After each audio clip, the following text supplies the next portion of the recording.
What is up, guys? You are very welcome along to our social media reaction after Liverpool have been beaten at home, all but ending our Premier League title ambitions for another season. I still can't believe I'm going to say this, but we lost 1-0 at home to Crystal Palace, and our boys in the background have gone onto social media, tried to find some of your reactions, and I'm going to react to them in real time.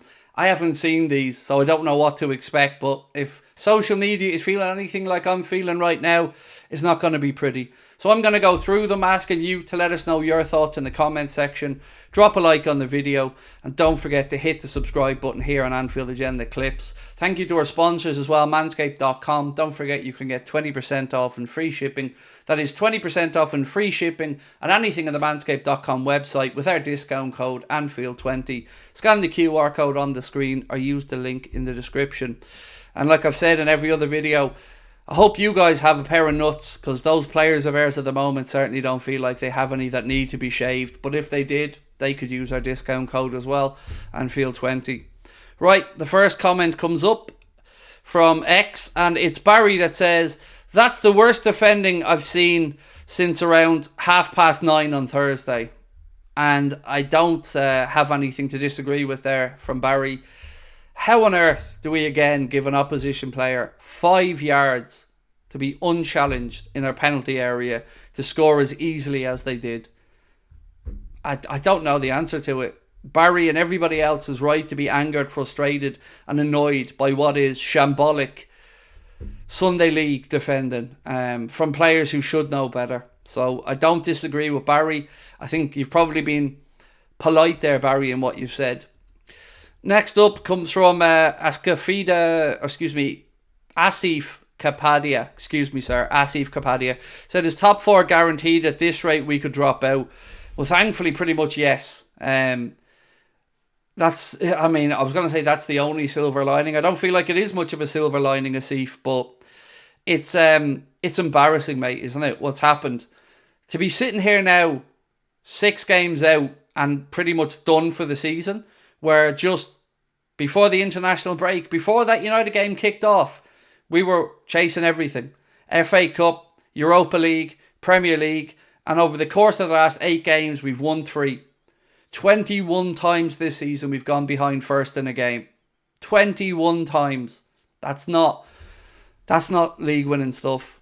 We've gotten away with it at times and we've been left wanting today. That is truly one pathetic performance from those players. You've every right to be frustrated and angered.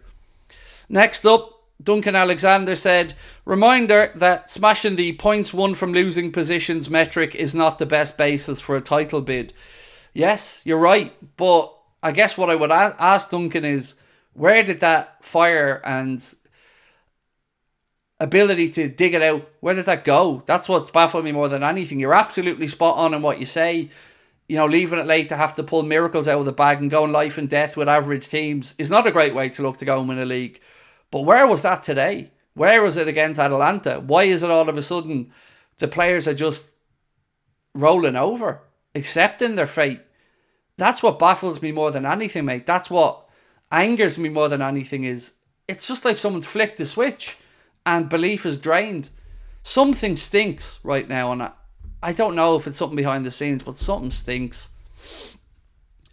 Next up from Manfield Sector said, "The mentality monster season fell apart in a week. Pathetic. F the lot of them." I mean, the best thing I can say is just look at the camera footage today of people at Anfield looking shell-shocked. Kids in tears. People just not believing what's unfolding in front of them. How did it come to this? How did we go from on the brink of immortality to abject failure? It's unacceptable on every level. And somebody needs to find answers quickly, because some of these players are living off reputation and should not be getting new deals. Dan from Twitter said, "Finally getting the results we've deserved all season. Third is about the highest we should be." Again, I get it. I understand. And when we were hopeful. But there's truth in a lot of these comments. We've been getting away with it quite a bit this season. And whilst they've provided us with a lot of amazing moments at the depths of games. It did feel like sooner or later it may catch up with us, but to just see it implode so quickly, and after Thursday, a lot of people were saying maybe this is the wake-up call we needed. And then we hear Jurgen Klopp talking about a reaction, and the players talking about a reaction. That was not a reaction. That was the same again. So everybody has every right to be angered, disappointed, frustrated, and confused, because I can't explain it.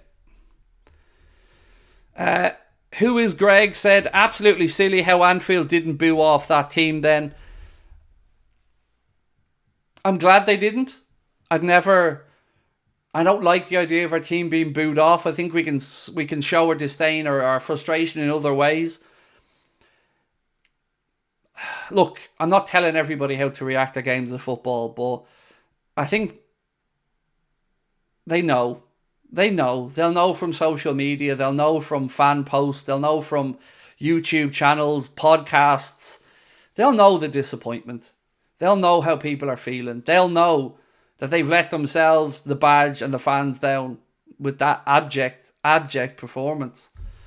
I could never get behind booing the team off the pitch, but I can get behind the anger and frustration. BKK City Boy said, season's over. This was from the Echo comments. Season's over. Time to look forward. Appoint a young and progressive manager and refresh the players. If Diaz doesn't want to extend, let him go to Barca. For me, mate, I thought Diaz was one of the few people who looked like he cared. Van Dijk, our captain, was a joke. Salah, 350 grand a week to miss shots from 4 yards. And not just 1 week in a row. The excuse making for him has been on another level. You know what I mean? If you have the cheek to want a contract extension and pay rises, look elsewhere. I will always look at him as a hero for what he's done over the years, but it seems like those days are behind him. Time to refresh, as you've said. Time to look to young, hungry manager and players and make some difficult decisions and free up a lot of wage. Last one comes from Lowton Red. Said, that's it then. Out with a whimper. Klopp should never have revealed he was going until the season was over. Time for a change. It did always feel like that announcement was a bit strange in its timing and that it was rushed, like they were stopping the news getting out from elsewhere. But I tell you what, Lowton Red, it does feel like that Klopp knew something we didn't know or know something we don't know. Something feels rotten here. Something feels off. It's not a healthy club by the looks of it at the minute. Lots of change happening, and hopefully we come back in the summer and we can build again. But right now, anger, frustration, sadness, what might have been is all I feel. And Jurgen Klopp's era at Liverpool is going to end with a whimper and a Carabao Cup by the looks of it. I don't know, man. It's heartbreaking. That is our social media reaction, and I won't lie, folks, this has been the hardest set of post-match videos I've had to make in a while. Because like all of you, I just want the ground to open up and swallow me. It's a tough one. I will hopefully see you guys back at 8:30. Don't forget to hit the subscribe button, drop a like. If you haven't subscribed as well to Anfield Agenda Clips, please do. That's it. No Prem this season.